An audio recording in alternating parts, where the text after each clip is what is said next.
La magistratura greca ha cancellato Alba Dorata, i dirigenti condannati per omicidio e altre violenze. L'elezione di Tatar, candidato gradito a Erdogan, presidente di Cipro Nord, cancella i progetti per la riunificazione dell'isola. I giovani a Sofia, in Bulgaria, da più di 100 giorni manifestano contro la corruzione e il premier Boyko Borisov. Susanna Egri, grande coreografa e ballerina, racconta come è sopravvissuta alla Shoah e di come il razzismo è ancora un pericolo. Vienna dedica una grande mostra antologica a Andy Warhol. La famiglia del creatore della pop art era di origini slovacche. 13 anni a Nikos Mikaloliakos, leader e fondatore di Alba Dorata, il partito neonazista greco che il Tribunale di Atene ha riconosciuto organizzazione criminale. La presidente della Corte, Maria Lepegnotti, ha accolto le richieste del pubblico ministero anche per gli altri vertici di Crisì Avghi.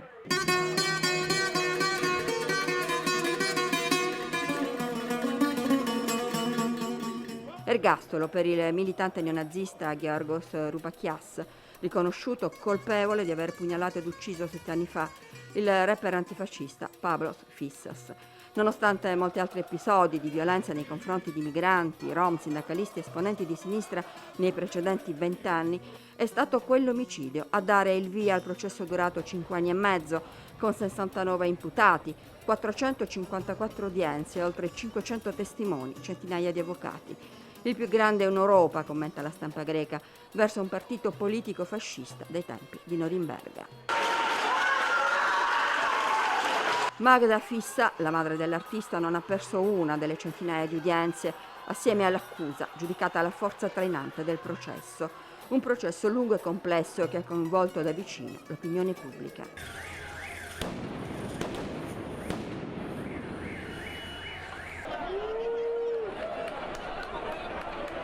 Spesso in questi anni e soprattutto in questi ultimi mesi le strade di Atene sono diventate terreno di scontro e di proteste. Siamo qui, fuori dal tribunale, perché vogliamo che i nazisti, i membri dell'organizzazione nazista di Alba Dorata, non ricevano nessuno sconto di pena e che vadano in prigione il più a lungo possibile.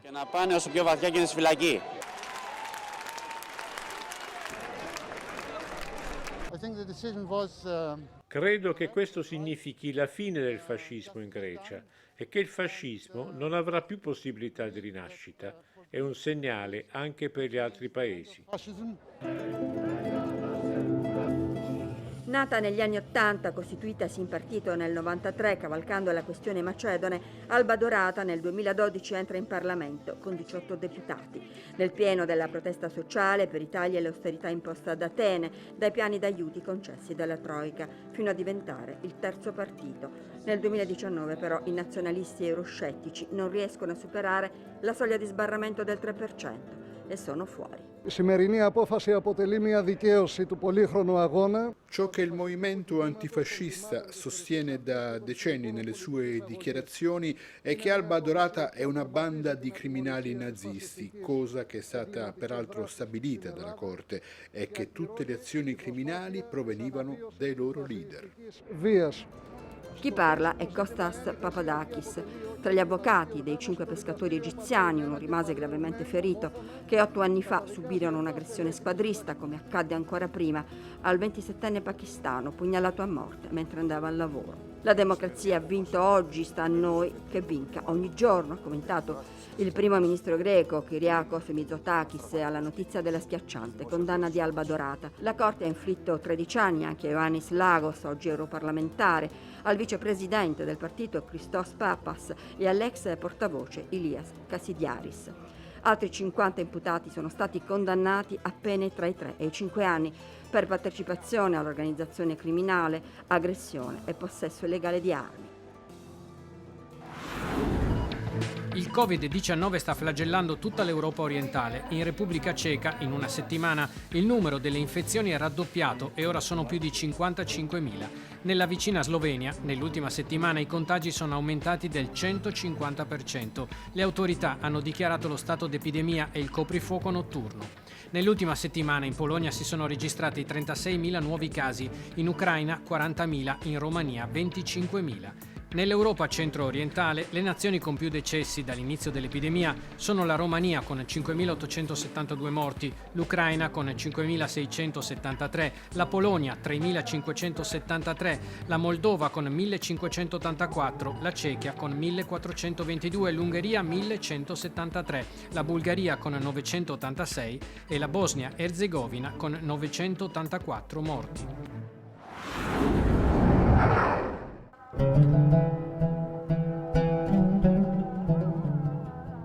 Cipro Nord sceglie Ersin Tatar, 60 anni, nazionalista e fedelissimo di Erdogan. 3 punti percentuali bastano al nuovo presidente dell'autoproclamato Stato riconosciuto solo da Ankara per mandare a casa l'uscente Mustafa Akinci, 72 anni, socialdemocratico, da sempre sostenitore della riunificazione con il Sud in uno Stato federale sul modello dell'Unione Europea. Con il vento di Istanbul che soffia forte sul nord, i negoziati per un'intesa con la parte greca sembrano prendere definitivamente il largo.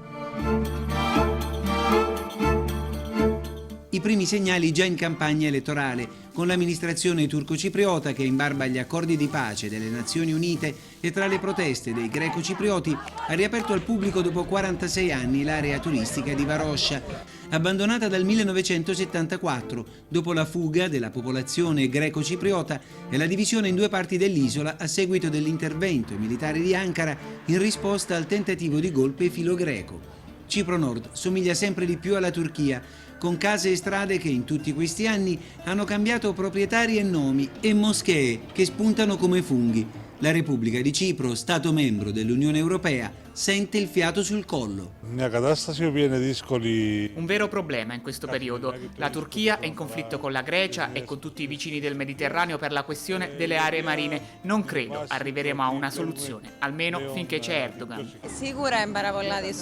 Che dire della Turchia nel Mediterraneo orientale? Speriamo in una soluzione, in quanto abbiamo problemi da troppi anni ed è arrivato il momento di risolvere la questione.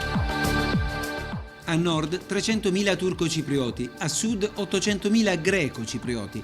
A separarli la cosiddetta linea verde, la zona cuscinetto creata e sorvegliata dalle Nazioni Unite che divide anche la capitale, Nicosia, 2 stati diversi ma un solo mare, per giunta ricchissimo di gas.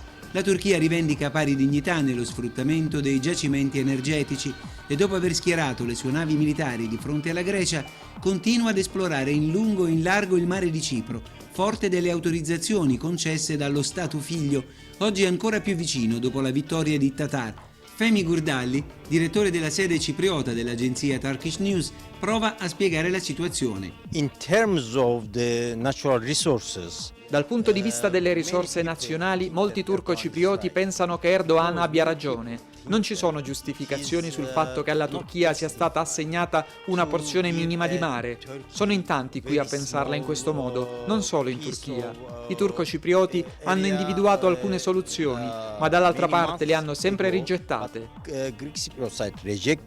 La Repubblica di Cipro non intende arretrare di 1 millimetro rispetto a quelle che considera zone di esclusiva pertinenza. Il fatto di non riconoscere la nostra zona economica esclusiva non è un giusto approccio per la Turchia. Noi abbiamo stretto intese con Israele, Egitto e Libano e siamo pronti a discutere con tutti i nostri vicini, ma nel rispetto degli accordi internazionali e delle convenzioni ONU sul diritto marino del 1992. Le diplomazie internazionali sono a lavoro per mediare e tentare un accordo tra le parti, a cui guarda con favore anche l'Italia, che tra Eni, Snam, Saipem e progetti di gasdotti sottomarini ha un forte interesse a che l'area non diventi un'altra polveriera nel già delicato scenario mediorientale.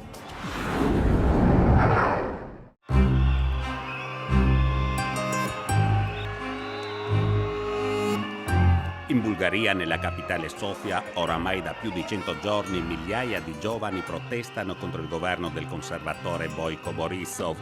I manifestanti chiedono una radicale riforma dello Stato per poter combattere la corruzione, percepita come il male che impedisce lo sviluppo sociale ed economico del paese.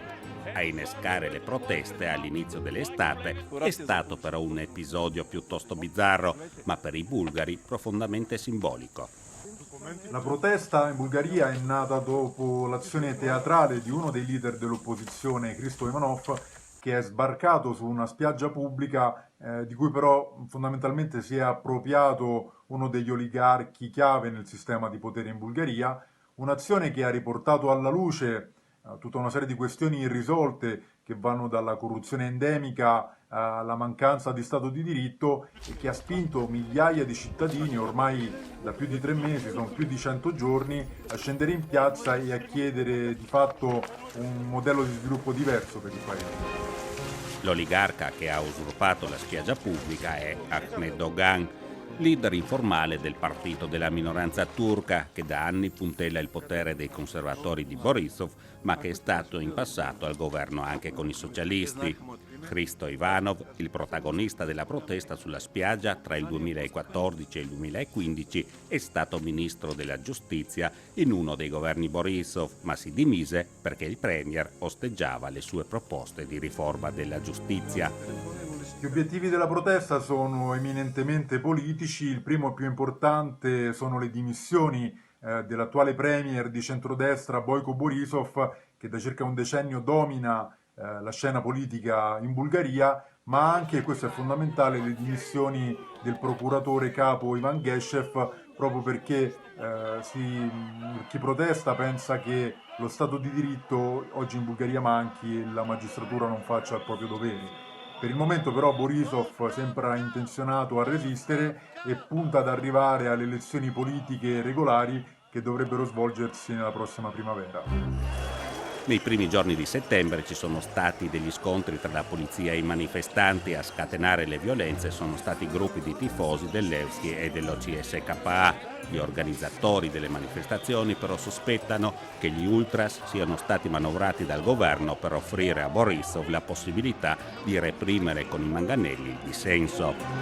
Nei mesi scorsi ci sono stati alcuni momenti di tensione tra le forze di polizia e manifestanti, anche se la strategia generale del governo è stata quella di evitare lo scontro duro con chi scende in piazza. I manifestanti cercano apertamente l'appoggio delle istituzioni europee, appoggio che è arrivato attraverso una dura risoluzione del Parlamento europeo sulla situazione in Bulgaria, su corruzione e Stato di diritto. C'è però la consapevolezza che le istituzioni europee possono essere un alleato importante, ma che per cambiare la situazione in Bulgaria quel che veramente conta è l'azione dei cittadini bulgari. La Bulgaria ha circa 7 milioni di abitanti. Negli anni scorsi moltissimi bulgari hanno scelto di emigrare. Con la crisi del Covid questa via di fuga è bloccata e questa sembra essere un'ulteriore motivazione per i giovani a manifestare per avere un futuro in patria.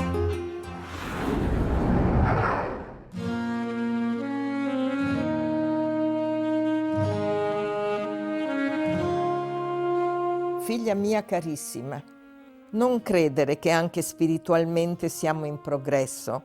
Contro il progresso indiscutibile della tecnica sta di fronte un doloroso regresso spirituale. Sono le parole che Erno Erbstein, egri dopo la magiarizzazione del suo cognome, scriveva alla figlia Susanna nel 1939 in un'Europa sconvolta dall'avanzata nazista e dall'affermarsi delle leggi razziali. Lui è un ungherese che in Italia ha fatto fortuna come allenatore di calcio, ma prima di questo è un intellettuale o un filosofo al quale non sono state perdonate le origini ebraiche.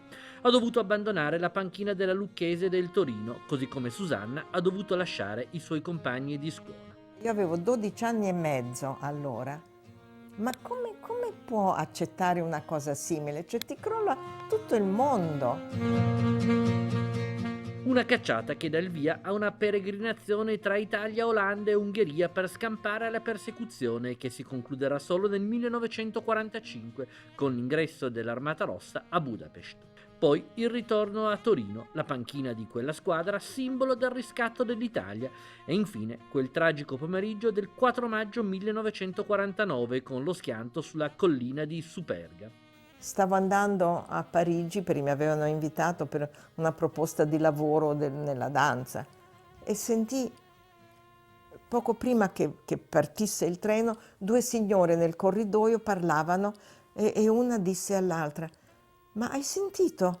È caduto l'aereo del Torino, sono tutti morti.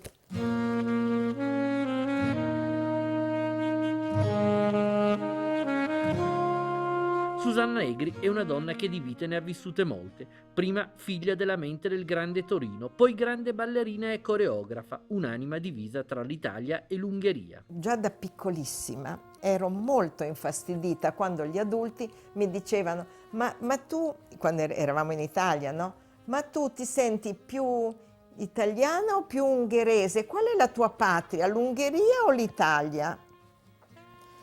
E io molto compunta dicevo: la mia patria è dove sono i miei genitori. In un'Europa che vede risorgere muri al suo interno è una voce preziosa per riflettere anche sul nostro presente. Quali riflessioni le suggerisce, diciamo così, il ritorno dell'antisemitismo in Europa? Vedo una prospettiva di inebettimento generale collettivo che mi spaventa molto. Voi parlate di est-ovest, per me l'unica linea di demarcazione è fra la luce e l'oscurantismo. Nell'Europa di oggi si assiste a un ritorno forte dei nazionalismi. Quali pericoli porta con sé questa deriva? Abbiamo visto fascismo, nazismo, comunismo, stalinismo, non va bene. Bisogna espandersi, certamente, ma bisogna farlo conoscendo le radici, essere coscienti della storia che, stratificandosi, ci ha portati all'epoca che viviamo.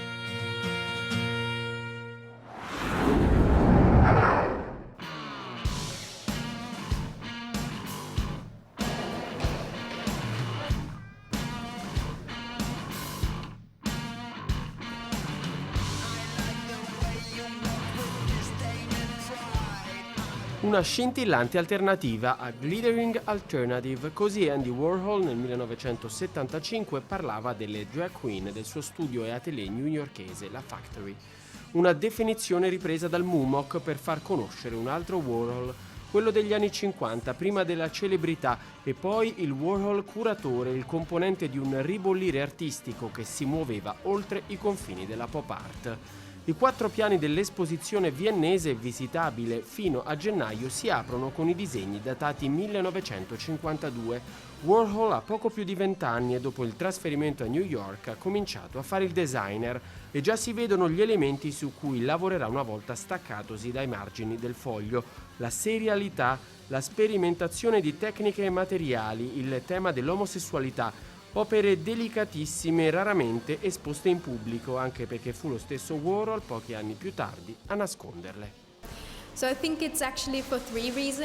Questo accade per 3 ragioni. La prima, la più importante, è che nel 1962 iniziò a nascere un mito intorno alla sua persona, con le opere più celebri, la zuppa Campbell, le scatole Brillo, le stampe dei fiori, le opere che oggi tutti conosciamo. Voleva mostrare di non avere mai sperimentato, di essere una sorta di personaggio senza passato. Un secondo motivo è che i suoi primi lavori si concentrano molto sui contenuti omosessuali. Nello stato di New York, allora, era ancora un reato essere omosessuale. Terzo, la maggior parte sono disegni, una tecnica che non è considerata troppo interessante anche oggi, e i suoi dipinti ebbero un tale successo nel mercato dell'arte che non volle più mostrarli. Gli anni 60 e 70 furono infatti quelli della consacrazione artistica, ma Warhol fu anche curatore ed editore in primo luogo delle sue mostre e dei relativi cataloghi. Per questo il Museo di Arte Moderna di Vienna non si è limitato a presentare le opere. La curatrice Marianne Dobner ha riprodotto le esposizioni così come apparvero allora al pubblico.